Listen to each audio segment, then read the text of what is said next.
Donc le message de ce soir, il va nous parler des principes d'autorité, il va nous parler des ministères, il va nous parler voilà, de tout un tas de choses à ce niveau-là, parce que ce qu'on constate en ce moment, c'est vraiment qu'il y a un gros déséquilibre.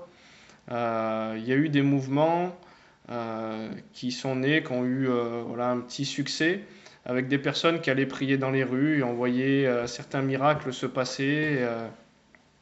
Et puis ils sont venus un petit peu, parce qu'ils apportaient une certaine réforme, que les miracles et tout étaient accessibles pour tout le monde, pour tous ceux qui avaient reçu Christ en eux.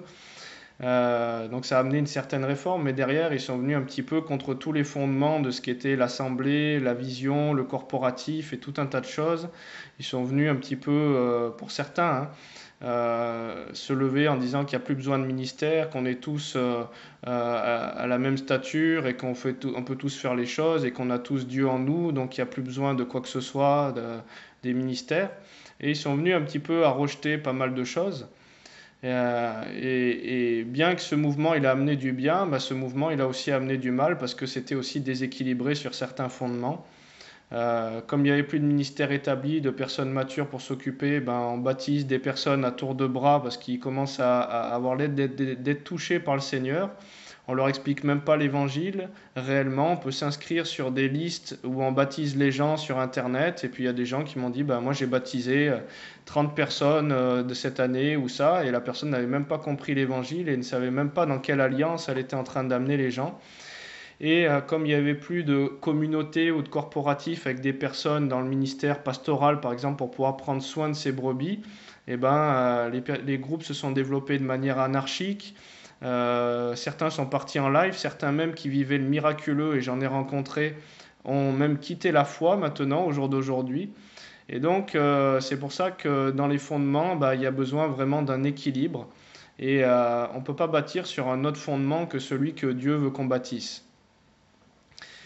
Donc c'est un peu ça la vision apostolique, hein. C'est comme un sage architecte, il vient poser les fondements pour que l'édifice il soit bâti sur ces fondements et que ce ne soit pas bâti sur un tout venant d'idées. Donc c'est pour ça que ça vient d'une onction, ça vient d'un appel et ça vient d'une compréhension que Dieu donne pour pouvoir bâtir. Donc, bien sûr que c'est aussi des réformateurs, hein. Ils amènent une réforme de fonction dans les traditions, dans les compréhensions, pour pouvoir ramener, encore une fois, sur le fondement de Christ. Donc, y a plus, j'ai vu dans ces mouvements le fait qu'il n'y avait plus forcément de ministère, on était tous des disciples, effectivement, on est tous des disciples de Christ, mais dans des conférences, en fait, il y avait un micro qui était là, il n'y avait plus de ministère qui était forcément à intervenir, et tout le monde prenait le micro et commençait à faire sa sauce selon ce qu'il ressentait ou recevait, et ça donne du gros n'importe quoi. Ça donne des personnes qui ne sont pas reprenables et qui ne peuvent pas croître dans la maturité pour pouvoir apprendre quelque chose. Ça donne des personnes souvent qui, je suis tout suffisant et j'ai pas besoin forcément des autres. Et donc le fruit, finalement, c'est pas forcément joli quoi. Donc, il doit y avoir certains fondements. Pourquoi? Parce que la Bible, elle nous donne des fondements. Elle nous dit que Dieu, le Dieu du ciel qui a créé la terre, le ciel et tout ce qui existe, il a créé les choses parfaitement selon une logique, selon un ordre, selon des temps, selon des saisons. Et donc Dieu, il est le même hier, aujourd'hui et éternellement, et il sait qu'on a besoin d'un ordre, il sait qu'on a besoin d'une certaine dynamique, d'une certaine impulsion pour pouvoir fonctionner et avancer. Alors je vais juste lire aussi, il y a quelqu'un qui est dans une grande déception, mais Dieu dit, regarde à moi, quand Jésus à la croix ne pouvait plus voir son Père, ne pouvait pas entendre la voix de son Père, ne pouvait pas sentir la présence de son Père. Il a continué à croire en lui et à mettre sa confiance en lui. Ne sois pas déçu, Dieu est Dieu, celui qui restaure de toutes les déceptions. Amen, amen. Ça rejoint ce que j'expliquais tout à l'heure, que même dans le désert, c'est pas parce que tu sens la bénédiction ou que tu es béni ou que tu n'es pas béni que ta foi elle doit changer. Et des fois, ces temps de désert, ils viennent justement éprouver quelque chose dans notre foi. C'est pas Dieu qui les veut, mais le diable conduit Jésus au désert. Et notre foi, malgré qu'on sente ou qu'on ne sente pas, elle doit rester sur le même diapason. Et je vous promets que quand vous louez Dieu, même dans les déserts, d'une manière égale, quand tout va bien pour vous et que tout coule pour vous, et ben ça a un poids de gloire et ça porte comme un uppercut à l'ennemi et ça produit quelque chose de supérieur. Donc, on nous sort un petit peu des enseignements qui, des fois, sont sortis du chapeau, un petit peu comme ça, un petit verset par-ci, un petit verset par-là, et puis d'un coup, on commence à en faire une doctrine. Mais il faut regarder Dieu dans les choses anciennes et les choses nouvelles. Pourquoi? Parce qu'il a déjà posé des fondements, et ces fondements, ils ne viennent pas tout être cassés, ils viennent trouver son accomplissement en Christ, dans la nouvelle alliance. Donc comment Dieu veut qu'on fonctionne, c'est ça qu'il va falloir déterminer. Donc il est important de comprendre Galates 3, versets 27 et 29. La Bible, elle nous dit « Vous tous qui avez été baptisés en Christ, vous avez revêtu Christ. Il n'y a plus ni juif ni grec, ni esclave ni libre, il n'y a plus ni homme ni femme, car tous vous êtes en Jésus-Christ. Et si vous êtes à Christ, alors vous êtes de la descendance d'Abraham, héritier selon la promesse. Alors il n'y a plus ni juif, ni grec, ni esclave, ni libre, ni homme, ni femme. » Pourquoi? Parce que ça nous parle que si on est en Christ, si on a notre identité qui est en Christ. Et effectivement, en Christ, à la croix, la femme, elle n'a pas une valeur différente de la valeur de l'homme. Vous êtes d'accord? Dieu, il a donné sa vie pour tous, pour que quiconque croit puisse accéder aux promesses de Dieu. Maintenant, il nous parle de l'homme nouveau, il nous parle spirituellement des choses, il nous parle de cet état nouveau dans lequel on va être, mais on a encore une partie de nous qui est encore bien sur la terre, on est bien d'accord. Et est-ce que parce qu'il n'y a plus ni homme, ni femme, ni juif, ni ça, est-ce que finalement, quand vous êtes converti à Christ, la femme n'est pas restée une femme et l'homme n'est pas resté un homme? Donc il va falloir faire la distinction entre la grâce de Dieu, entre l'amour de Dieu, la valeur qu'on a qui est la même pour tous, et les fonctions pour pouvoir bâtir. La femme a une fonction d'enfanter, vous êtes d'accord? Et puis l'homme, il peut faire tout ce qu'il veut normalement. Enfin, maintenant, on arrive à faire des opérations et tout un tas de choses qui viennent contre la nature de Dieu. Et on peut essayer de singer les choses. Mais le programme de Dieu, c'est qu'il est prévu que la femme, normalement, elle enfante. Et il est prévu d'autres fonctions pour le mari, qui soit aussi l'autorité dans sa famille. Vous êtes d'accord? On peut faire ce qu'on veut, mais scientifiquement, ça a été prouvé quand il est dit dans la Bible que la femme a été faite dans sa nature humaine comme un sexe plus faible que l'homme.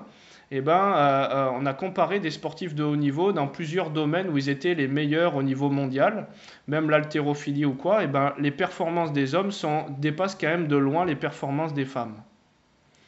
Donc c'est pas pour amoindrir les femmes, comprenez, c'est pas du tout ça.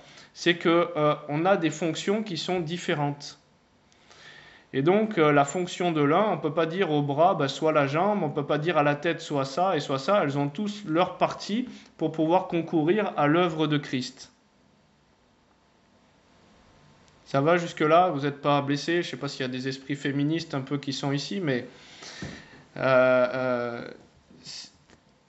c'est pas pour brimer les femmes, c'est pas pour amoindrir la valeur des femmes. On est bien d'accord, on a tous la même valeur. Mais on n'a pas tous la même fonction.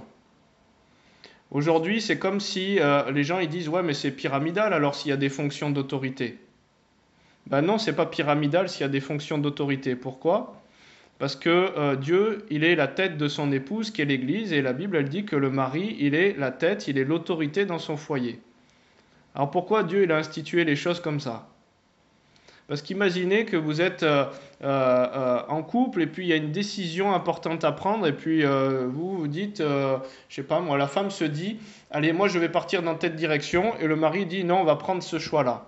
Eh bien il est juste qu'il y en ait un qui prenne la responsabilité du choix et l'autorité pour pouvoir trancher sur la décision finale. Maintenant ça ne veut pas dire qu'on ne doit pas se concerter en couple, hein, c'est pas du tout ce que je suis en train de dire.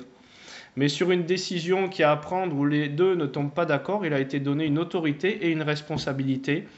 Et j'ai envie de vous dire, l'homme en assumera aussi les conséquences s'il n'a pas s'il n'a pas voulu aimer son épouse comme Christ a aimé l'Église, c'est-à-dire à passer son temps à essayer de chercher la volonté du Père pour cette situation.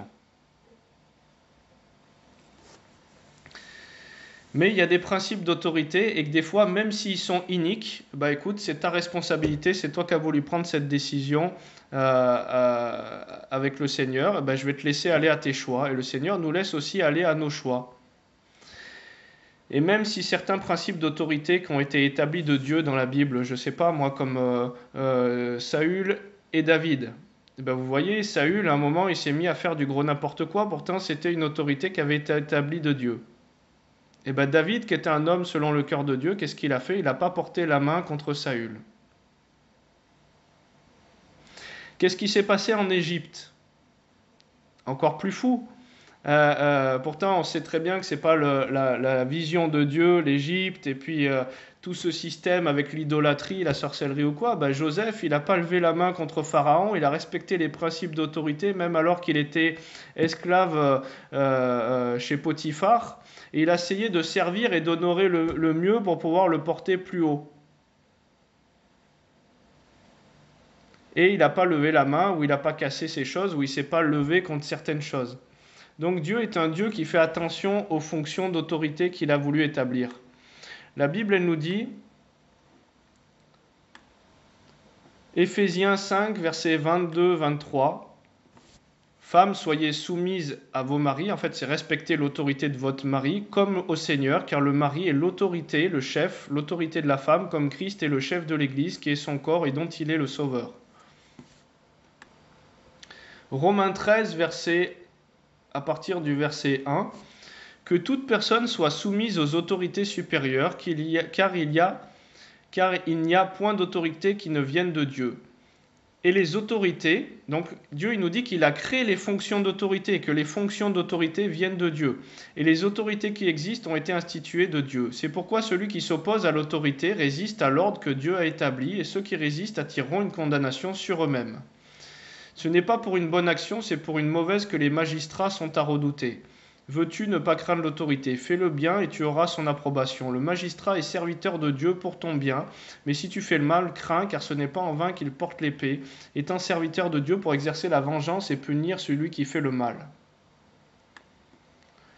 Donc la Bible, elle nous dit que même des fonctions d'autorité, je ne sais pas moi, au niveau judiciaire, au niveau des autorités policières, au niveau de ces choses-là, eh ben, même si elles font mal, elles auront des comptes à rendre avec Dieu. Mais Dieu ne nous a pas demandé de nous lever en rébellion contre les principes d'autorité qu'il faisait mal. David n'a pas porté la main contre Saül. Qu'est-ce qui s'est passé en France? Parce qu'en France, ce message, franchement, il frotte quelques puissances territoriales. Et bien en France, donc je vais essayer de retrouver, écran partagé. En France, ce qui s'est passé, c'est qu'on a fait couper la tête du roi de Louis XVI. Donc, même si l'autorité, même s'il y avait un abus, même si on voulait renverser certaines choses, qu'est-ce qui s'est passé? C'est qu'on a fait couper la tête de l'autorité, alors que Dieu il avait institué des fonctions d'autorité en Samuel. Le peuple a dit, donne-nous un roi pour régner sur nous, ou une sphère d'autorité, et Dieu leur a dit, ok, je vous donne une sphère d'autorité pour régner sur vous. Et normalement, c'est pas contre la chair et le sang qu'on lutte, c'est contre des puissances qui sont dans le domaine spirituel, et plutôt que de se lever avec l'épée, celui qui tue par l'épée, il périra par l'épée, on était censé se positionner dans les lieux célestes pour renverser des puissances qui venaient et prier pour les autorités afin que nous soyons bien dirigés. Ça va? Peut-être qu'il pique un peu ce message, hein? Et ça peut choquer, mais même si Dieu n'était pas derrière certains dictateurs dans certains territoires, et quand ces dictateurs ont été renversés par d'autres choses le temps d'instituer, c'était le désordre et c'était le chaos, et il y a eu encore plus de tueries, de pillages et de gros n'importe quoi que quand il y avait ces principes d'autorité, même s'ils étaient iniques. Donc tout ça pour dire qu'on a besoin de fonctions d'autorité pour pouvoir bâtir, pour pouvoir construire. Aujourd'hui, c'est comme si, imaginez, je sais pas, vous êtes en croissance dans la grâce de Dieu et vous n'avez pas besoin de père, vous n'avez pas besoin de mère, vous n'avez pas besoin de repères dans votre vie pour croître. Est-ce que vous pensez que l'autorité de parents qui veulent votre bien pour vous faire croître dans la grâce de Dieu, elle est juste ou elle est injuste? Et ben Dieu, il nous donne des personnes qui vont être dans la maturité, puisqu'il y a des mesures de foi, il y a des mesures dans l'autorité qui vont être d'une autorité ou d'une révélation plus grande pour pouvoir nous faire grandir. Il va falloir aussi être réceptif aux fonctions d'autorité pour pouvoir grandir et croître et pour que Dieu puisse bâtir son Église. Alors, 1 Corinthiens 14, 32, les esprits des prophètes sont soumis aux prophètes, car Dieu n'est pas un Dieu de désordre, mais de paix, comme dans toutes les églises des saints. Aujourd'hui, ce qu'on voit, c'est que la personne qui se dit moi j'ai un enseignement, elle se lève, elle va prendre le micro ou elle va commencer à faire son show devant tout le monde. Moi j'ai une parole prophétique, je fais ci, je fais ça. Et s'il n'y a pas de cadre, s'il n'y a pas d'ordre, s'il n'y a pas de fonction d'autorité, aujourd'hui c'est comme si on dit allez, on prend un temps dans la louange. Et donc il y a une autorité dans la louange, il y a un chantre qui est là ou il y a un groupe qui est là pour conduire la louange. Et moi, je décide que non, je ne vais pas faire de la louange et je vais commencer à prêcher un message pendant qu'ils font ça. Ou je vais commencer à prier pour la délivrance de personnes pendant qu'il est en train de se passer ça. Eh bien, on n'est plus dans le commun accord et on n'est plus dans l'ordre de Dieu qui est établi. Dieu, c'est pas un Dieu de désordre. C'est comme si aujourd'hui, je sais pas, moi, vous avez en orchestre, en musique, vous avez quelqu'un qui arrive, un chef d'orchestre, il est là, et le trombone dit, bah écoutez, moi je vais jouer tel morceau, alors que vous jouez tel morceau, le triangle tel morceau, le gars, la percussion, il fait ça, le gars, il dit, moi je vais changer le diapason, je vais pas jouer en 440, je vais jouer en 454, et puis finalement, ça donne une cacophonie, il n'y a pas d'unité, et on n'est pas au même diapason, dans la même vision, et la Bible, elle nous dit, Amos 3.3, comment peuvent-ils marcher ensemble s'ils ne se sont pas mis au même diapason, s'ils ne se sont pas accordés? Donc Dieu, c'est un Dieu d'ordre et un Dieu de fonction d'autorité.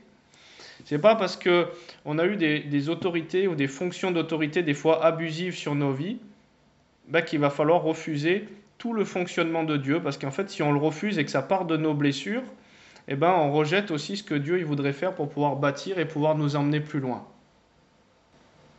Donc, comme je l'ai dit tout à l'heure, voilà, Dieu est un Dieu d'ordre, un Dieu de principe d'autorité. Et regardez comme ça va loin, c'est que même les anges, ils n'outrepassent pas leur sphère d'autorité.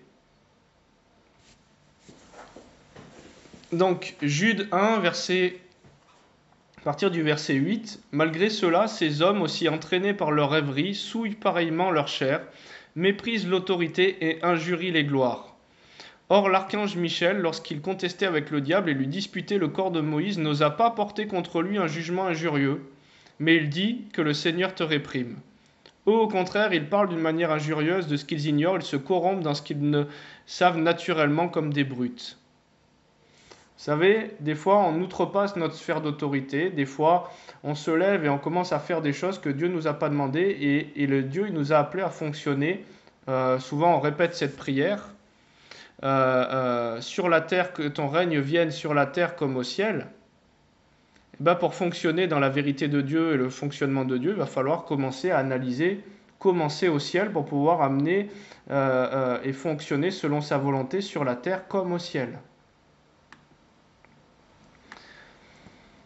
Donc Dieu a donné des ministères dans l'Église.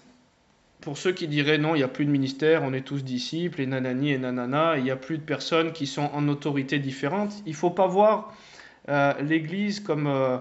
imaginez si vous avez une entreprise aujourd'hui. Une entreprise fonctionne comme un système pyramidal. Et donc, on va vous dire, le patron gagne 20 000 euros et l'ouvrier de production, le commercial, il va gagner 3 000, le comptable, il va gagner 2 500, et puis vous baissez jusqu'à l'ouvrier de production au plus bas de l'échelle. Et c'est un système pyramidal. Mais Dieu, il nous appelle à fonctionner. Il y a toujours des fonctions d'autorité, puisqu'on n'a pas tous la même autorité et le même rôle dans le corps de Christ. La tête n'est pas le bras et tout ça. Mais on a tous la même valeur en Christ. C'est-à-dire qu'en Christ, il n'y a plus ni juif, ni grec, ni homme, ni femme. On a la même valeur. C'est comme si aujourd'hui, vous étiez ouvrier de production ou comptable ou chef de machin, vous avez le même salaire. Vous êtes à la même valeur. Mais par contre, aujourd'hui, pour ceux qui ont travaillé en entreprise, moi j'ai bossé en entreprise, je vois bien que moi j'étais plutôt doué pour le commercial, pour le relationnel, pour faire tel truc, pour le truc manuel et tout ça, mais franchement la comptabilité, mais qu'est-ce que ça pouvait me gonfler, c'était pas mon mandat. Et pourtant il y en a d'autres qui s'éclataient dans ce mandat-là, c'était leur appel, c'était leur fonction. Vous comprenez ? Et c'est pas parce que je dis aujourd'hui ben, on est tous pareils que le comptable il peut devenir le chef d'entreprise parce que le chef d'entreprise il va devoir avoir un bon relationnel, il va devoir prendre des risques aussi, se mouiller, il va devoir investir, il va être quelqu'un qui va être entreprenant et c'est pas tout le monde qui a ce caractère-là. La Bible elle dit qu'il y a divers dons dans le corps. Et aujourd'hui, on a voulu faire que des briques moulées dans le fonctionnement là. C'est où on est tous disciples, ou alors on est tous des super ministères, apôtres, bishops, machin et tout.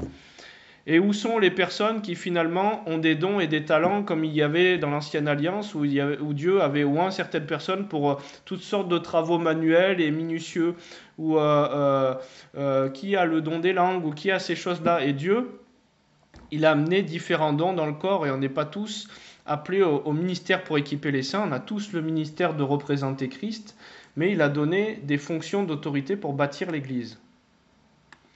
La Bible elle nous dit, Éphésiens 4, à partir du verset 11, « Et il a donné les uns comme apôtres, les autres comme prophètes, les autres comme évangélistes, les autres comme pasteurs et docteurs, pour le perfectionnement des saints en vue de l'œuvre du ministère et de l'édification du corps de Christ. » La Bible elle nous dit que l'Église elle est bâtie sur la vision des apôtres et des prophètes.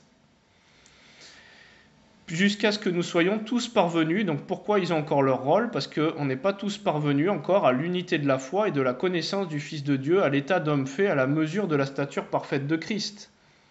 Donc si on n'est pas encore arrivé à ce niveau-là, où on n'a plus besoin qu'on nous enseigne, où tout est parfait, et on marche dans la rue et les gens sont guéris par notre ombre tellement on fait qu'un avec le Père et qu'on reflète son identité, bah, va falloir peut-être un peu diminuer et se dire que effectivement il y a besoin encore de ces fondements-là. Donc Dieu ne change pas et Dieu il a établi des ministères pour pouvoir bâtir. Maintenant, comme il disait tout à l'heure David, aujourd'hui ce qu'on a, c'est que dès que des personnes font une guérison ou une délivrance, alors que normalement, ça, c'est le mandat de tous les chrétiens. Tous ceux qui auront cru en mon nom, ils imposeront les mains aux malades, et ils seront guéris. Ils chasseront les démons en mon nom. C'est le mandat de tous les chrétiens. Et aujourd'hui, ce qu'on a vu avec ces mouvements de sortir dans la rue, c'est que les gens, ils étaient tous super apôtres parce qu'ils faisaient une guérison. Alors que c'est pas ça du tout la vision de Dieu, c'est le rôle de tous les chrétiens de vivre dans cette dimension-là. C'est l'appel de tous les chrétiens. Mais les ministères, ils sont là pour quoi? Ils sont là pour équiper les saints. Aujourd'hui, est-ce qu'on peut tous jouer au foot ou au tennis ou faire tel ou tel sport? Bien sûr, on a des bras, on a des jambes, on peut exercer pas mal de choses. Est-ce qu'on peut écrire? Est-ce qu'on peut parler? Bien sûr. Mais le rôle d'un entraîneur de foot ou d'un entraîneur de tennis, c'est d'équiper les autres, à leur communiquer la vision du tennis et leur apprendre à jouer le mieux avec le potentiel qu'ils ont et avec la technique où ils en sont. Donc ils sont là pour équiper des personnes, pour leur apprendre à devenir ce que Dieu les appelle à être. Ils sont là pour poser les bases de la vision. Et ils sont là, comme on le voit dans la Bible, pour avoir une autorité aussi, pour pouvoir redresser quand on s'éloigne des fondements. Donc ils ont aussi une fonction d'autorité. Est-ce que vous pensez que les lettres de Paul, même s'il n'était pas présent de corps, ils n'avaient pas une autorité spirituelle pour pouvoir réaligner les choses?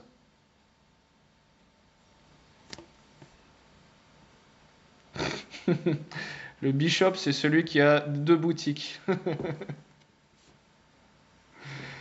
Voilà, et donc on tombe, c'est pas si vous voulez, il y a un fonctionnement de la chair et il y a un fonctionnement de l'esprit. Et le danger, c'est que parce qu'il y a eu un fonctionnement de la chair, à un moment, on refuse les choses de l'esprit. C'est pas parce qu'il y a eu des personnes qui s'appelaient révérend, archibishop, supra, intergalactique, je sais pas quoi, que Dieu il n'a pas prévu effectivement qu'il y ait des personnes qui soient diacres ou qui soient dans telle position dans l'Église.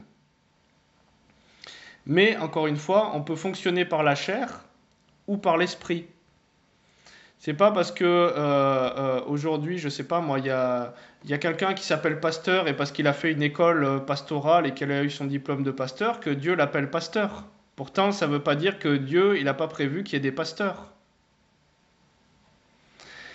Donc, il ne faut pas tout rejeter. Ce qui s'est passé à travers certains réveils, comme par exemple le réveil de Toronto, il y a eu un réveil de la révélation de l'amour du Père et tout, et les gens étaient guéris, étaient transformés, il se passait tout un tas de choses et de manifestations. Le problème, c'est qu'à un moment, parce qu'il n'y avait pas les fondements qui étaient réellement posés de la vision apostolique, eh ben, il n'y a pas eu de cadre pour contenir ça. Et les gens ont commencé à chercher les manifestations et les signes plutôt que Dieu, et puis ça a donné des gens qui cherchaient à faire des manifestations complètement délirantes, à faire les poules, à faire ci, à faire ça, et qui n'avaient pas l'Esprit de Dieu, et donc ça a amené une cassure. Et certains pasteurs, puisqu'il y a eu cette cassure par rapport à l'Esprit, se sont dit, bah, vu qu'il y a eu telle dérive, nous, on ferme la porte de toutes ces choses-là. Pourtant, le Saint-Esprit fait aussi des choses des fois délirantes et surprenantes dans la Bible. Et bien, ce que je vous explique, c'est que c'est pas parce que vous avez eu des blessures dans certains fonctionnements que c'est pas le fonctionnement de Dieu dans l'esprit. C'est comme Pierre qui a péché toute la nuit et qui a rien péché comme poisson. C'est comme si Jésus, quand il s'avance de lui dit jette tes filets là, lui dit non non, moi j'ai fonctionné comme ça, ce système il marche pas et je vais pas lancer les filets. Mais là, quand il les lance sur la parole de Jésus, il les lance dans le fonctionnement du Saint-Esprit. Et c'est la pêche miraculeuse. Donc c'est important de comprendre ces fondements-là. Donc la Bible, elle nous dit qu'il y a des mesures de foi et des niveaux d'autorité. De deux apôtres, de deux évangélistes, il n'y en a pas un qui a la même onction. Et comment Dieu bâtit ? Dieu bâtit en fonction de la sphère d'autorité, de la mesure d'autorité à laquelle la personne en est. Romains 12, verset 3. Par la grâce qui m'a été donnée, je dis à chacun de vous de n'avoir pas de lui-même une trop haute opinion, mais de revêtir des sentiments modestes selon la mesure de foi que Dieu a départie à chacun. Il y a des mesures dans la foi, et donc c'est la foi qui déplace des montagnes, il y a des mesures dans l'autorité en Christ. Paul, il le dit comme ça, en gros, pour vous résumer, quand il dit « J'irai bientôt vers ceux qui se sont enorgueillis, et je m'intéresserai non pas à ce qu'ils sont capables de dire en parole, mais à ce qu'ils sont capables de démontrer en puissance. » En gros, Paul, il est en train de dire je regarderai à ces personnes qui se disent en autorité, et je les confronterai par l'autorité qui est sur ma vie. Et on verra qui finalement a l'autorité pour pouvoir prendre les choses en main. Aujourd'hui, je ne sais pas, c'est logique, ça paraît, le reflet des réalités terrestres, c'est le reflet de réalités célestes. Qu'on vit sur la terre, il créa d'abord le ciel et ensuite la terre. Aujourd'hui, imaginez, vous êtes patron dans une entreprise, Dieu c'est le grand patron de cette entreprise où il veut justement toucher tout le monde. Et vous avez quelqu'un qui arrive et qui sort juste des études et qui n'a pas encore pratiqué la menuiserie. Et puis vous avez un mec qui a déjà 20 ans de menuiserie dans les mains et tout ça. À qui vous allez confier l'autorité pour pouvoir gérer des chantiers ? Eh bien, c'est pareil en entreprise. C'est-à-dire que ça va être la personne qui va montrer le plus de fruits, le plus de résultats, le plus d'impact dans ce qu'il fait, qui va être en autorité. Et ben c'est le même fonctionnement dans le domaine spirituel. Et donc, la Bible, elle nous dit qu'on a des talents. Qu'à un, il a été donné un talent, à l'autre, il a été donné ci, à l'autre, il a été donné ça. Et ça nous parle aussi de ce qu'on peut porter pour le Seigneur. Et aujourd'hui, qui c'est qui a le plus d'autorité ? Quelqu'un, imaginez, l'autorité financière. Quelqu'un qui a 1000 euros ou quelqu'un qui a 1 million d'euros qui a plus d'autorité que l'autre ? Et bien ça marche pareil dans le domaine spirituel et dans l'onction. Donc aujourd'hui on ne peut pas tricher, c'est comme... allez, je vais vous montrer une vidéo. Donc là dans cette vidéo... Vous comprenez le message d'aujourd'hui, moi je prie que vous enleviez ça et que... Dans cette vidéo, le Saint-Esprit tombe sur 800 personnes après un message. Pourtant, ce message, la personne l'avait déjà prêché à l'Assemblée. Mais il a été prêché dans l'autorité, dans l'onction que Dieu voulait libérer. À la fin, le pasteur, si vous voulez, pourtant il a une autorité, ce pasteur, qu'on forme à Madagascar. Mais le Seigneur m'a dit, souffle sur ces personnes, je vais souffler un souffle nouveau. Et quand j'ai soufflé sur les personnes, si vous voulez, il y a peut-être 200 personnes qui sont tombées dans l'esprit, qui ont été guéries. Voilà, il s'est passé une espèce de vague de l'esprit où beaucoup ont été visités et beaucoup ont été guéris. Ben, ce pasteur s'est dit, mais puisque lui il fait ça, je vais aussi me mettre avec le micro à côté et souffler dans le micro. Et donc, il s'est mis à côté des personnes et il s'est dit, vu que lui, il souffle dans le micro et qu'il se passe ça et que j'ai Christ en moi, il devrait se passer les mêmes choses. Donc, il a commencé à souffler sur les gens, mais les gens, il ne se passait rien du tout. Parce qu'il est question aussi de mesure dans l'autorité. Et la Bible, elle nous parle de quoi? Elle nous dit qu'il y a des trônes, il y a des dominations, il y a des puissances dans les lieux célestes, et on n'a pas tous la même sphère d'autorité dans la mesure de foi et la révélation dans laquelle on en est aujourd'hui. Pierre-Daniel Martin, il le disait dans un de ses lives sur les anges, il disait que même on n'est pas accompagné du même nombre d'anges en fonction de la mission qu'on porte. Et ce qui est marrant à voir, c'est que des fois, il y a des personnes qui se vantent de grandes choses, et quand tu vois leur couverture qu'ils ont en Christ, là où ils en sont dans la dimension de foi spirituelle, tu vois qu'ils n'ont pas beaucoup d'anges par rapport à une autre personne qui est à côté, et que leur sphère d'onction, en fait, n'est pas aussi grande que ce qu'ils voudraient démontrer quand tu vois dans le spirituel. Et c'est pour ça que Dieu, il bâtit avec ce qui émane à l'extérieur, ce que ça va produire à l'extérieur, cette onction. La foi, c'est une démonstration de la puissance. Aujourd'hui, comment vous savez que, je sais pas moi, tel joueur de tennis, il est numéro 1 mondial? Parce qu'il a plus de performance, parce qu'il démontre plus dans la sphère d'autorité que les autres. Vous êtes d'accord? Alors effectivement, on est un en Christ, on a la même valeur, mais il y a des fonctions d'autorité qui sont différentes pour bâtir. Peut-être que je vais avoir un autre exemple à donner. Bon, je l'avais déjà peut-être expliqué, c'était un arbre de sorcellerie qui était à Madagascar. Et l'arbre de sorcellerie, si vous voulez, c'était un arbre où il y avait des personnes qui s'étaient dit, il y avait des sacrifices de sang qui étaient faits sur cet arbre et tout ça.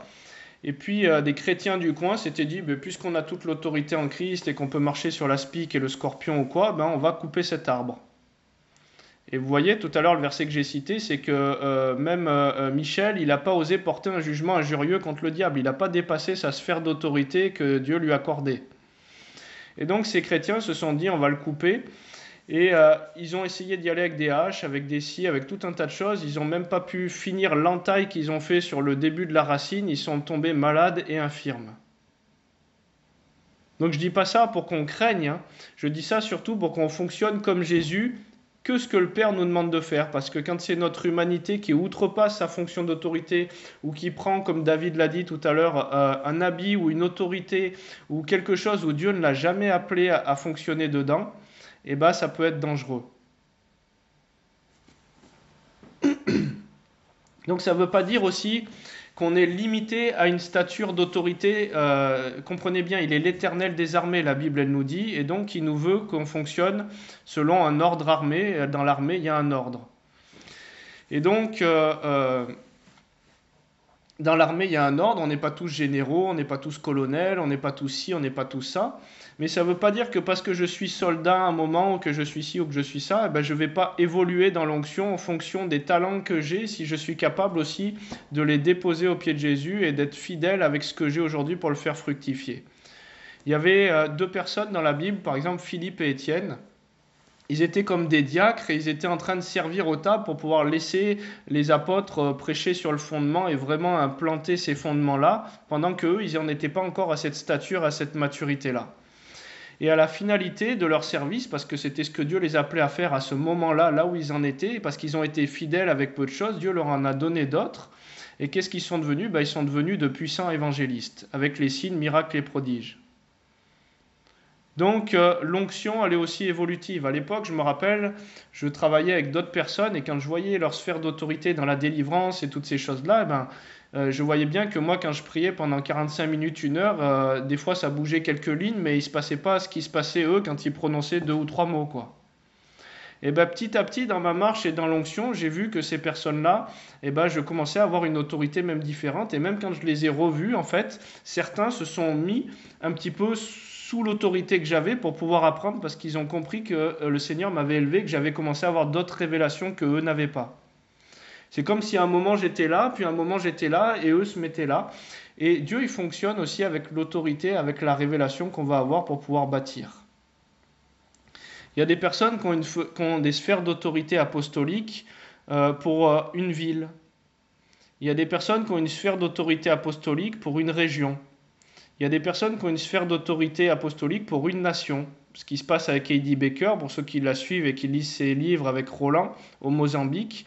Et quand ils ont posé le pied au Mozambique, les personnes qui étaient sensibles à l'esprit, qui voulaient fonctionner selon ce que Dieu leur demandait de faire, ils ont été conduits à revenir se mettre avec le ministère de Roland Eddy, parce que Dieu leur avait donné des clés pour bâtir pour la nation. C'est eux qui posaient les fondements, ils étaient en autorité.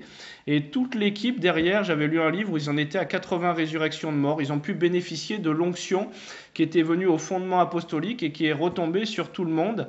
Et tout le corporatif a pu bénéficier de cette vague et de ce mouvement de l'esprit. Et donc Dieu, il nous appelle à fonctionner dans une certaine dynamique et à comprendre les principes d'autorité. Il nous dit même « honore ton père et ta mère ». Pourtant, est-ce qu'on a tous des pères et des mères qui sont parfaits dans leur fonctionnement? On voit même dans l'Ancienne Alliance, puisqu'il faut regarder à l'Ancien et au Nouveau, Exode 18, verset 25, Moïse choisit des hommes de valeur parmi tout Israël et les établit à la tête du peuple, chef de 1000, chef de 100, chef de 50, chef de 10. Ils jugeaient le peuple à tout temps, ils portaient devant Moïse les affaires difficiles et jugeaient eux-mêmes de toutes les affaires secondaires. Et donc, ça ne veut pas dire que les autres ont une valeur différente de Moïse, mais ça veut dire que Moïse a une sphère d'autorité différente des autres. Est-ce que vous comprenez? Vous arrivez à faire la part avec la valeur qu'on a, où il n'y a plus ni homme, ni femme, ni juif, ni grec, et les fonctions d'autorité pour pouvoir bâtir l'Église et pour pouvoir fonctionner dans le rôle armé que Dieu nous veut. C'est très important parce qu'aujourd'hui, on voit vraiment beaucoup de déséquilibre et une armée dispersée, une armée qui ne fonctionne pas selon les fondements de Dieu. Dieu ne peut pas bénir autre chose que ses fondements à lui. Donc, on en arrive à certains points. Par exemple, Dieu veut qu'on bâtisse sur la terre comme au ciel, comme je disais tout à l'heure.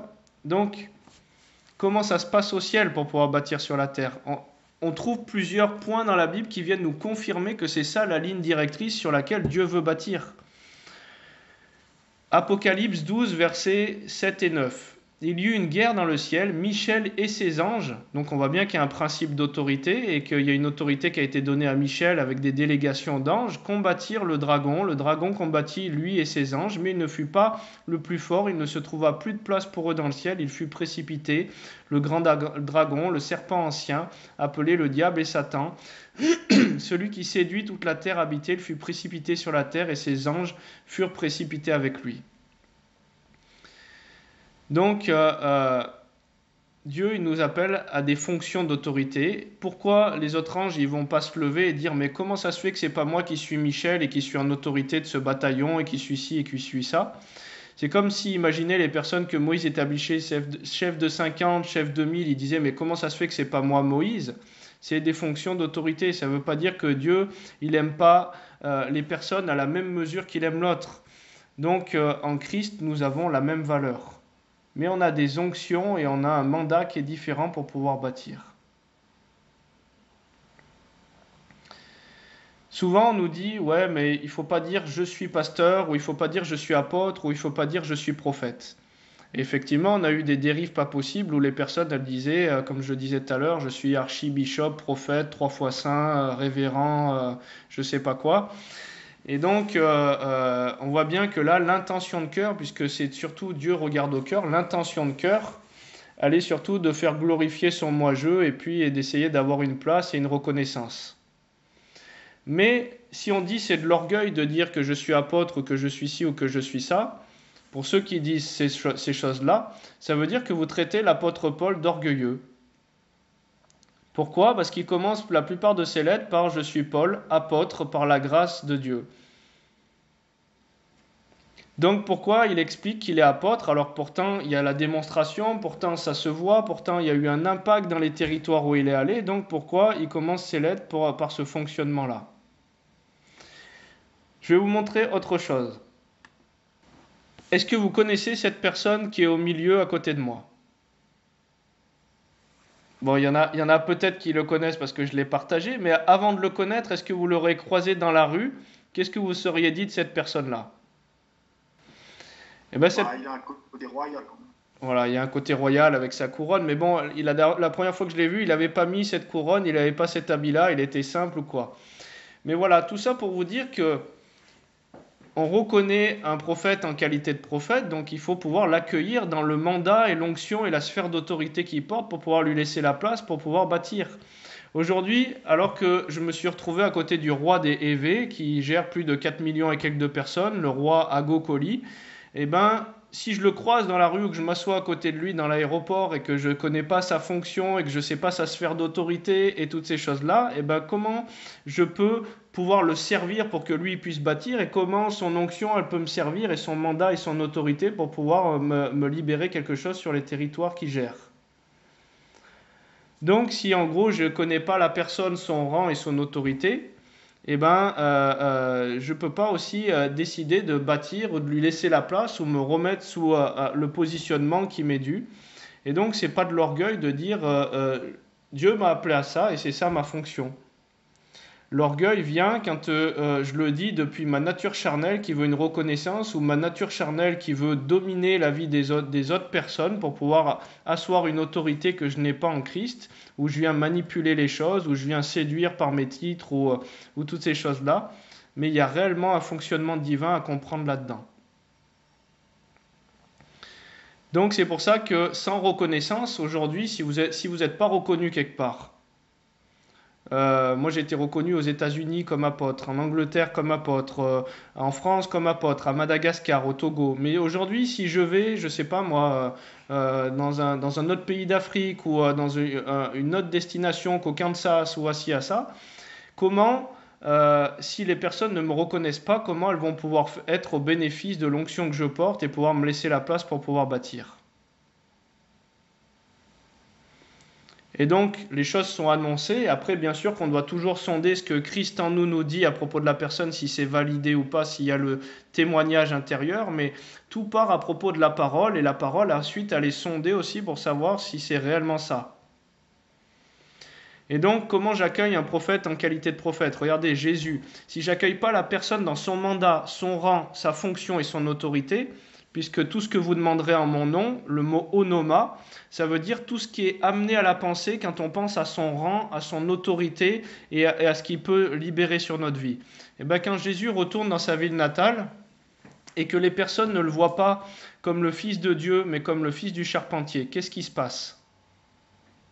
Quand on ne l'accueille pas dans son mandat et dans sa sphère d'autorité et dans son onction qu'il porte. Et bien la Bible, elle nous dit qu'il ne put pas faire là beaucoup de miracles à cause de leur incrédulité. Mais c'est le fils de Joseph, mais c'est le fils du charpentier. Et donc, à cause du manque de reconnaissance de son onction et de ce qu'il porte, eh ben, on ne peut pas être au bénéfice de l'onction de la personne. Et donc, c'est important à comprendre, il y a des clés spirituelles là-dedans. Si tu ne reçois pas quelqu'un, si tu n'accueilles pas le mandat de quelqu'un, tu ne peux pas prendre part au bénéfice de son onction. Si la maison n'en est pas digne, la bénédiction retourne avec la personne. Mais la maison, ça peut autant parler de notre maison intérieure et de notre temple. Et donc c'est pour ça qu'il y a besoin d'une reconnaissance dans les ministères et dans les fonctions de chacun pour pouvoir laisser à chacun s'exprimer son onction. Mais quand on commence à dire non, il n'y a pas de ça, non, nous on veut pas de ça, ou non, c'est pas comme ça, ben, on ne permet pas à l'onction de la personne et à l'appel de la personne de s'exprimer. Nous, vu que Dieu voulait cet ordre-là, ça ne va pas nous libérer aussi dans la fonction et l'onction dans laquelle Dieu nous appelle dans un corporatif et dans l'assemblée. Et donc l'assemblée ne va pas croître et on va partir en division et dans des guerres d'ego de pourquoi c'est pas moi qui suis Moïse, pourquoi c'est pas moi qui suis comme ça, pourquoi c'est pas moi qui m'occupe de ça. Mais c'est à propos de Dieu et de la grâce de Dieu. Et Dieu, il n'attend pas qu'on soit tout parfait pour pouvoir commencer à servir. Gédéon, il lui a dit va avec la force que tu as. Il avait sûrement encore des failles quand il a commencé à libérer ce que Dieu l'appelait à faire. Mais en tout cas, quand on ne permet pas à la personne de commencer à exercer dans ce qu'elle est, eh ben, on est en train de bloquer l'onction de Dieu, on est en train de bloquer la croissance et de ce que Dieu veut libérer dans le coin. Donc Matthieu 10, versets 40 et 41, celui qui vous reçoit me reçoit, celui qui me reçoit reçoit celui qui m'a envoyé. Celui qui reçoit un prophète en qualité de prophète, dans son rang, dans sa stature, dans sa qualité et dans ce qu'il porte, qui lui laisse sa juste place pour bâtir, recevra une récompense de prophète. Celui qui reçoit un juste en qualité de juste recevra une récompense de juste. Donc pour pouvoir prendre part, il va falloir aussi laisser la fonction, le rang et l'autorité à la personne qui lui revient. Et donc il va falloir être malléable, et c'est pour ça que la Bible elle nous dit que Dieu il bâtit selon l'esprit. Si l'Éternel bâtit la maison, ceux qui bâtissent en vain, mais ça doit être en esprit qu'on doit reconnaître les fonctions et laisser la place d'autorité qui revient à chacun. Et peu importe qu'on se dise non mais moi je la trouve pas à la hauteur, ou je trouve pas ci, ou je trouve pas ça, ou je trouve pas ça, c'est selon ce que Dieu dit que finalement on va croître et qu'on va grandir. Ouais mais regarde, il y a des erreurs pourtant dans le ministère, mais regarde, il y a ci ou il y a ça. Ça ne veut pas dire que les personnes ne font pas d'erreurs dans le ministère. Dieu il a appelé certaines personnes comme David qui ont fait des erreurs dans le ministère. Et des fois, on va dire, ouais, mais telle personne, elle n'est pas ci ou elle n'est pas ça, parce que sinon, elle n'aurait pas fait d'erreur de casting, ou il n'y aurait pas eu telle personne qui aurait fait ci ou ça. Mais regardez ce que fait même l'apôtre Paul. Est-ce que vous pensez que les fondements de l'apôtre Paul, ils n'étaient pas justes? Eh bien, quand il écrit aux églises, à Galates, ou tout un tas d'églises, ils disent que j'ai contre vous, c'est que vous vous éloignez si facilement de l'évangile de Christ pour passer à un autre évangile. Pourtant, ils ont été bâtis sur le fondement. Il dit, il y a telle personne qui est parmi vous, il aime être le premier, il ne nous reçoit pas, et quand on voudrait envoyer des frères, il ne les reçoit pas non plus. Et donc, il y avait des déséquilibres dans les assemblées. Une assemblée parfaite, ça n'existe pas, et des personnes parfaites, on est en chemin de transformation, mais en tout cas, on ne sera pas en chemin de transformation tant qu'on bloquera le fonctionnement de Dieu, parce qu'on va être au bénéfice de la transformation de la personne qui va prendre sa place. Nous, on va prendre notre place et la personne va être au bénéfice de notre transformation, et on va se nourrir de l'onction corporative qui est dans le cadre de Dieu. Dieu est un Dieu d'ordre. Aujourd'hui, Jésus, il est le chemin, la vérité et la vie. Donc pourquoi c'est un chemin? Parce qu'un chemin, c'est pas une grande étendue, une grande plaine ou tout ça. Un chemin, c'est borné, c'est balisé. Et la Bible, elle dit que le diable, il est là comme un lion rugissant hors de ce chemin pour chercher qui il dévorera. Larges sont les chemins qui mènent à la perdition. Et nous, on pourrait se dire, moi je veux que ce soit comme ça, je veux que ce soit comme ça. Mais larges sont les chemins qui mènent à la perdition. Mais étroit et resserré le fonctionnement de Dieu, le chemin qui mène à la vie. Donc aujourd'hui, il va falloir que l'Église de France déjà peut-être se repente, parce qu'on est lié au péché communautaire, la Bible elle nous dit, on est lié au péché. Le rôle des sacrificateurs, c'était de pouvoir pardonner les péchés du peuple. On est un peuple de sacrificateurs aujourd'hui. Aujourd'hui, on peut se présenter devant Dieu et se repentir pour ceux qui sont sur le territoire français de cet esprit de rébellion qui est venu sur l'Église et sur la France face aux autorités, où on sort dans la rue, on balance des pavés, où on est toujours en conflit, en contestation avec tout, et c'est très difficile de bâtir et de construire parce qu'on a fait couper la tête d'un principe d'autorité que Dieu avait établi. Et donc on peut décider de se repentir corporativement et de ne plus être soumis à cet esprit qui vient à la rébellion des choses en décidant de s'aligner aujourd'hui au fonctionnement que Dieu veut pour bâtir. C'est pas parce qu'il y a eu des sphères d'autorité iniques sur notre vie que Dieu il n'a pas un certain ordre. Et moi aujourd'hui, je voudrais demander déjà pardon parce qu'il y a certaines personnes qui bloquent justement à cause de mauvaises sphères d'autorité, mauvais repères d'autorité qu'il y a eu sur leur vie, même dans le ministère. Et je voudrais demander pardon à toutes les personnes qui ont été opprimées, qui ont été blessées par des sphères d'autorité iniques sur leur vie, qui ont fonctionné par la chair, qui n'ont pas cherché à voir le potentiel qui était sur leur vie, mais qui ont cherché à les dominer pour les asservir et pour se servir d'eux, et pas à les servir pour pouvoir les faire croître et les faire grandir. Je veux demander pardon pour toutes les femmes aussi par rapport à un principe d'autorité inique dans le couple qui ont été brimés, qui ont été étouffés, qui ont été abusés. Aussi pour tous les hommes qui sont venus pour amener et semer des choses mauvaises et qui ne vous ont pas honoré comme des reines et qui ne vous ont pas cherché à vous faire croître et à vous propulser plus loin, qui ne vous ont pas aimé avec les meilleures attentions et les meilleures dispositions de Christ. Je veux vous demander pardon pour toutes ces sphères d'autorité, même d'État, même des autorités judiciaires, même des autorités, tout ce qui est venu dans le domaine de la justice. Moi, j'ai été dans le domaine de la justice et je sais qu'il y a eu des choses qui n'étaient pas aussi justes dans ce domaine de la justice. Et je veux vous demander pardon pour tout ce qui s'est passé dans des iniquités au niveau de la justice. Pardonnez-leur, ils ne savent pas ce qu'ils font. Ce n'est pas contre la chair et le sang qu'on a à lutter, mais contre des puissances qui sont là dans les lieux célestes. C'est pas en prenant l'épée, en prenant le pavé que les choses bougeront. C'est en se tenant dans les lieux célestes et en commençant à se lever dans le fonctionnement que Dieu veut. C'est pas en maudissant la médecine pour ceux qui ont eu des erreurs au niveau des autorités médicales que la médecine va croître. C'est au contraire en priant pour les autorités afin que nous soyons bien guidés lorsqu'elles interviennent dans leur domaine de compétence. C'est en priant pour les policiers, en priant pour les magistrats, en priant pour les autorités qui sont élevées, même si nous on les juge iniques. Et c'est en faisant tomber ces choses qui vont se lever pour qu'on puisse être bien guidé malgré le cœur de l'homme, que ce soit quand même la volonté de Dieu qui puisse passer dans certains domaines. Et Dieu, il est assez puissant pour renverser. Il dit même que quand Dieu approuve les voies d'un homme, il dispose favorablement le cœur de ses ennemis. Donc c'est simplement à fonctionner dans la dimension spirituelle. Dieu nous appelle à fonctionner dans une dimension nouvelle. Et je sens l'onction qui coule. Et Seigneur, merci de guérir, de redresser. Merci de parler au cœur de chaque personne qui entend ce message pour qu'on puisse fonctionner selon la juste vision de ce que tu veux. Hors de ta volonté, Seigneur, il n'y a pas de vie. Hors de ton fonctionnement, il n'y a pas de croissance. Seigneur, on veut voir l'Église révélée telle que tu la veux. On veut voir le fonctionnement révélé tel que tu le veux. On veut que chacun prenne sa place dans sa juste fonction d'autorité pour bâtir l'armée. Seigneur, on appelle ta grâce au nom de Jésus. Et que personne n'ait une trop haute opinion de lui-même et qu'on sache notre rang, notre fonction et notre autorité, Seigneur, pour pouvoir bâtir. Voilà, comme il dit Roland, l'humilité précède la gloire. Et l'humilité, c'est quoi, bibliquement? Jésus, il s'est humilié en se rendant obéissant jusqu'à la mort. L'humilité, c'est de l'obéissance. Alors Seigneur, merci de nous amener dans l'obéissance, même si ma pensée, elle jugerait autrement, elle dirait non mais c'est nul, c'est pas juste que ce soit comme ça devrait pas être comme ça, mais on se sent pas en sécurité comme ça. Simplement obéis à ce que dit Dieu et c'est là que l'onction va couler.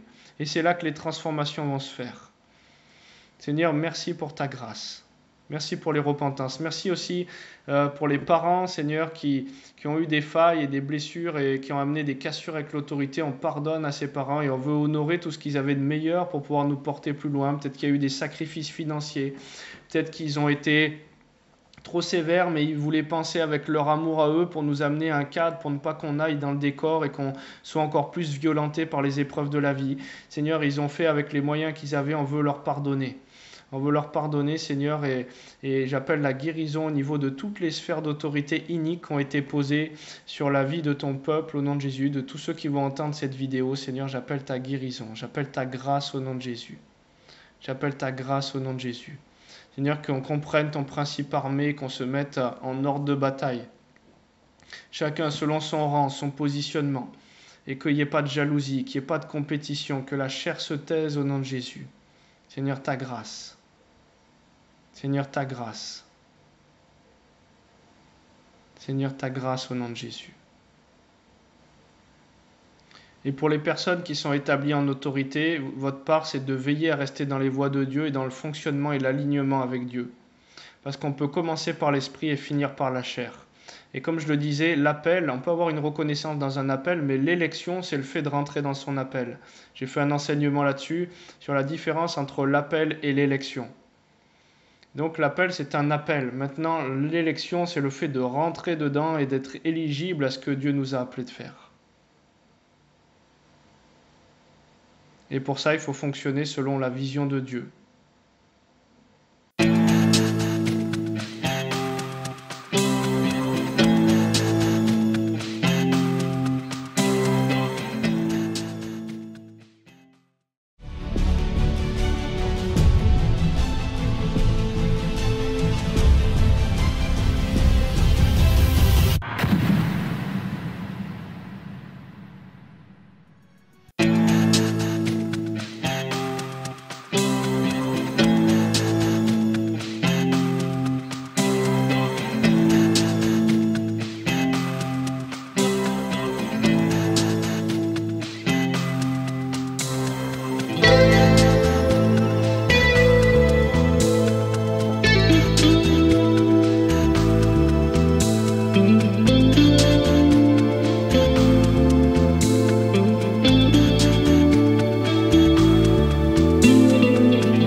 Thank you.